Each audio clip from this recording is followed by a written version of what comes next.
So today, let's begin at the beginning, which my 12th grade English teacher, Miss Nassis, told me is a good place to start. But actually, in the case of our essential stories, we actually have to have two beginnings, because our spiritual ancestors couldn't come up with a consensus on what our origin story should be.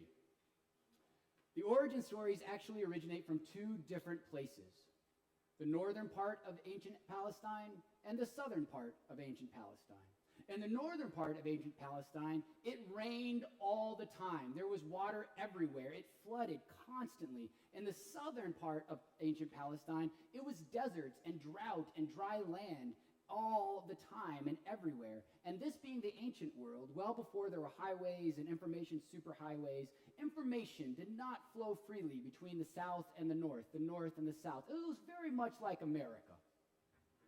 Thank you. And the northern folk kind of adapted an origin story in isolation from the southern folk, and the southern folk adapted an origin story different from those in the north. And each of these stories started off as oral traditions, as most of these things usually do. And like a lot of good stories, they are full of poetry and metaphors and fantastical ideas, and they were written by pre-modern people who had a very, and I mean very, limited understanding of the scientific understanding of the universe. These are not scientific accounts. They were never meant to be scientific accounts. They are spiritual myths. They tell, which does not mean they are false. It means that they point to an eternal truth. They do not explain scientific fact. And it's not until the Babylonians come around and they conquer ancient Palestine and they send both the southerners and the northerners off together into what is called the Babylonian exile that these northerners and southerners started to commingle, and each version of the origin story started to be shared between them. It was during the Babylonian exile when someone came up with the bright idea that they should actually write these things down, because so much had already been lost in the destruction of Jerusalem in 605 BCE, and they did not want to lose any more of their tradition. And so someone said, you know what? I'm going to take a quill and some parchment, and you should tell me how all of this got started.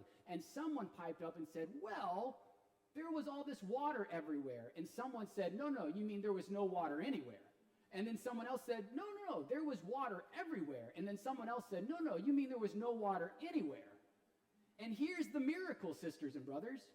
Unlike all religious people everywhere else in the history of ever, the water everywhere people and the water nowhere people, they actually just said to one another, hey, let's agree to disagree and let's put them both in the book. It's not like we're saying these stories are actual scientific fact. They're stories, metaphors, myths that people can glean moral meaning from and deep eternal truths from in either or both of the stories. And then one of them said, hey, what's science?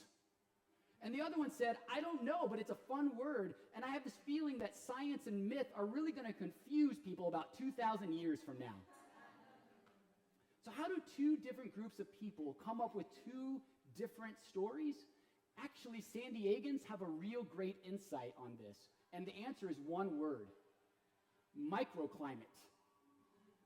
In a very small geographic region, there are very distinct microclimates in ancient Palestine. So do this for me. Imagine a person living in Point Loma who faces west all day and sees the ocean as her dominant landmark. And then take a person living in Hamul and facing east, and all he sees are rolling hills and desert. And then say that they can't actually talk to one another. There's no way they know what the other one is experiencing. And you each hand each one of them a piece of paper and a pen and say, write down from your experience what you think happened to create all of this. So two different myths are written down, put side by side, and everyone is okay with it until the Great Awakening in the frontier of America in 1790, and that's when biblical myth starts to become scientific fact. So you asking, how do I know that these two stories are distinct myths from one another? And the simple answer, sisters and brothers, is reading. I read them. That's all you have to do to know that they are not the same. They are two completely different stories. Honestly, you have to do some pretty significant mental, imaginative gymnastics to make them synchronistic with one another. The longer answer to the story is reading. I simply read them. But if you're asking specifically, here are 4 ways that they are distinctly different from one another. The first one is the name of God. The Southerners and the Northerners had 2 different names for God.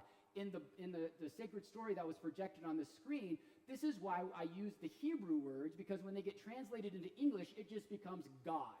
But in Hebrew, it's Elohim in the north, and it's YHWH in the south. That means Elohim, which translates the supremely holy being. And the YHWH is where Hebrew derives the word to be. The YHWH, I am that I am. I was that I was. I will be that I will be. We'll hear about this in a couple of weeks. And whenever Jews come across the YHWH, they substitute the word Adonai. You might have noticed every time we came up to the YHWH in the story, I said the word Adonai, which means the creator. That's why when you heard me say this, I said the word Adonai. Adonai creates Ha-Adam. That's not his name. That's what he is, the created one from Adonai. The second point is water. We've actually covered this a lot already. But God has to separate out the water to start creation in Genesis 1, and God has to spit on the ground to form mud in Genesis 2. So water is a big difference. Thirdly is the number of days. In the Genesis 1 northern account of Elohim, God creates in 6 days and then takes a nap. Naps are God-given gifts to all of us. As compared to Genesis 2, which God creates everything in 1 day. And then finally, humans. How are the humans created? In Genesis 1, God creates female-male. It gets translated into English, male and female, but the Hebrew is actually female-male. God creates what is called the Negeb Zakar. Not 2 distinct creatures, but one creature which is both male and female at the same time, and the female is mentioned first. Jewish Midrash actually has a really cool story. When one of the students asked one of the old Jewish sages, like, this is really confusing. And the sage says, well, what happens is that God uses a bolt of lightning to separate the Negeb Sakar, and that the person, they're back to one another, and when they get separated, when you find your true love, you're finding the person that you were connected with. It's actually really romantic and really cool. In Genesis 2, God creates the Ha-Adam, and then God takes a rib from the Ha-Adam to create the Hava, the life force. Why a rib, you ask? Because even in the pre-scientific, pre-modern medicine society, even without all the scans and the body works, and definitely without having any real understanding of how the biology of the human being works, the ancient Hebrews knew that this part of the body has a rib, bone, it has flesh, and it has breath, it has life. That's the reason why Adonai doesn't choose a toe or an ear. The side of the Ha-Adam has everything that Adonai needs to create a human life: bone, flesh, and breath.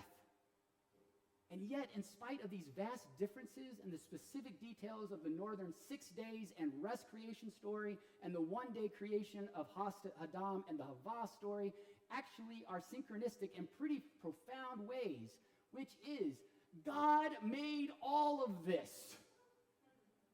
And everything is full of God's stuff. That's called panentheism.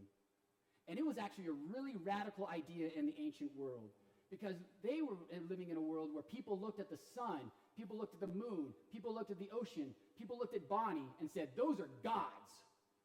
And the Hebrews came around and said, no, the sun, the moon, the ocean, Bonnie aren't gods themselves, but they're full of God's stuff, Elohim stuff, supremely holy stuff. That means that me, you, these beautiful roses, the microbes in my belly, the flies that ate me alive on Palomar Mountain, algae, black widows, supermassive black holes, quasars, nebulae, amoebas, and everything in between is chock full of God's stuff. And we're all creatures, not God. I know that's a really radical, controversial thing to say in church. We're not God. But we are fashioned out of God's stuff, and we are fashioned out of dirt. And imagine that we are crafted in the image of animals and the divine, which means that on Ash Wednesday, we can say that it is spiritually true to say that we come from dirt and we will return to dirt. And we are all combined in the likenesses of God and animals. How can I say that? How can I say that we're from monkeys and we are from God without getting struck down by lightning?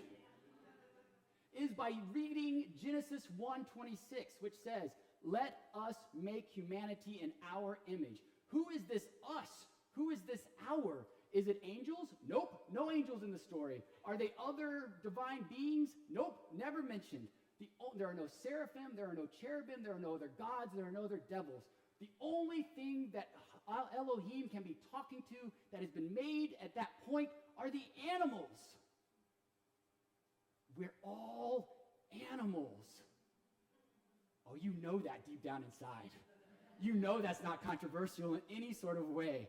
And Elohim turns to the animals and said, let us make them in animal image and our divine sacred image. And then we have a purpose. This land, this creation, is not ours. It does not belong to us. It is God's.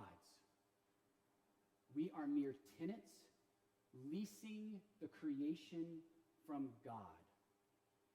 And part of the lease agreement that we are supposed to take good care of it, of the creation. And being good stewards of it means being held responsible for the way that we treat it. In Genesis 1:28, we are told to go forth and multiply and fill the earth, and we have done that in spades. We are 8 billion strong. But then we are told by Elohim, the supremely holy one, to radah. And since the King James Version of the Bible, there are 9 times that radah finds itself in the Hebrew scriptures. The other 8 times, it is translated to be stewards or take care of. The only time that the King James Version translated radah as not stewardship or take care of is in Genesis 1:26, when you know what it says. It says what? To subdue and have dominion over. It's the only time our great-great-great-great-grandparents lied to us. Only here in Genesis 1 is it so often mistranslated. In Genesis 3, a similar idea is expressed. Ha'adah and Havah are sent out into a fertile land to serve it. And once notice that the land that we are given is fertile. It is already ready to create life all on its own. All we have to do is serve it and take care of it. Why then are these stories so essential then to our faith? Because they are our first attempt to explain all of this. What is all of this? I mean, to quote Pete Holmes, the comedian, do you really not know how confusing all of this is? Let me put it to you this way. Do you know that right now you are flying? You are flying right now. You are flying on a big old rock that is just sitting there in a vast space of nothingness. We're flying on a rock so fast around a star made of helium and hydrogen atoms that keep setting off nuclear explosions and then sending waves of radiation towards us, towards our nothingness that flies at us in rapid speeds at the speed of light. And on top of all of that, the nothingness is expanding. How does nothingness expand? What does nothingness expand into? More nothingness? And we're so confused by all of this that we lie to ourselves and tell us little fibs all the time because we are flying around on a rock in nothingness, dodging nuclear radiation that's coming at us at the speed of light, that we actually have to tell ourselves fibs so our minds don't explode.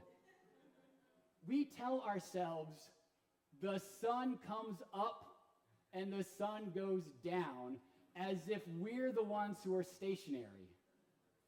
We're spinning like a top at such speeds that our minds actually can't comprehend. We have no concept of how fast we're actually spinning. And it is such an abstract number that we're flying, expanding into nothingness. So yeah, these myths are pretty essential because they're really good attempts to give us the meaning to the question, what is all of this? And these myths are not meant to be taken literally. They're supposed to point us to a universal truth so that we can glean meaning and understanding from them. These stories are not about the Negeb Sakar. They are not about Ha-Adam or Hava. They're about us. We're the ones that God creates in the stories. We're the ones that God used the earth to form and to fashion and blew life-giving spirit into. We're the ones that are not above creation, but are part of it, intricately linked to it and to God. The creation, sisters and brothers, is the very first revelation of God. Well before there was a Bible that was written down, before there was a law or any prophets or a gospel, there was the creation, and it beamed and blossomed and bloomed with the blessedness of God. These stories are essential because they tell us that we are not alone. We live in God's world. We are the blessed created image of God. We come from dirt, and that's a beautiful thing. And we're filled with the holiness, with the breath of God, and our breath is God's breath. And then we have work to do. I'm sorry. I really just want to take a nap. But we have work. We have a purpose. We have to care for and be responsible for and serve the creation. It was our original purpose. Well before we were told to love neighbor or love God or love ourselves, we were told that our initial and most primal responsibility was to care and to tend and to be responsible for the land. The great poet Wendell Berry puts it this way: the care of creation is our most sacred, ancient, and most worthy, and after all, our most pleasing responsibility. To cherish what remains of it and to foster its renewal is our only hope. So sisters and brothers, you animalistic divine things, let's get busy. We got some work to do. And then we have a nap to take. Amen.